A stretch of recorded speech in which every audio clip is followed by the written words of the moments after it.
আসসালামু আলাইকুম এভরিওয়ান, কেমন আছেন সকলে? আশা করি সকলেই ভালো আছেন। হাজির হয়ে গেলাম প্রত্যেকদিন সকালের রুটিন নাস্তা বানানো নিয়ে। আমরা যেহেতু মানুষ কম, খুব অল্প স্বল্প পরিমাণে নাস্তা তৈরি করলেই চলে যায়। শুধু তো রুটি বানাইলেই চলবে না, তার সাথে তো কিছু একটা করতে হবে, তাই না? রুটির সাথে খাওয়ার জন্য এখানে তৈরি করে নিচ্ছি আলু ভাজি, যেটা আমার ছেলে মেয়ে খুব অনায়াসে খেয়ে নেবে এবং খেতে খুব পছন্দ করে।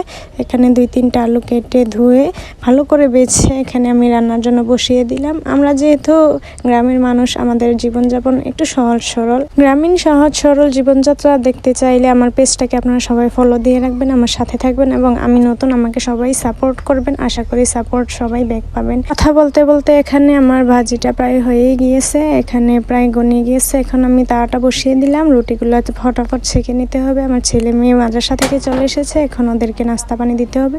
অনেকেই বলে যে রুটি সুন্দর হয় না, ফুলে না। মাশাআল্লাহ, আমার হাতে বানানো রুটি অনেক সুন্দর ফুলে এবং অনেক সুন্দর। ফ্যামিলির সবাই আমার হাতের রান্না খুব পছন্দ করে, খেতেও খুব ভালোবাসে।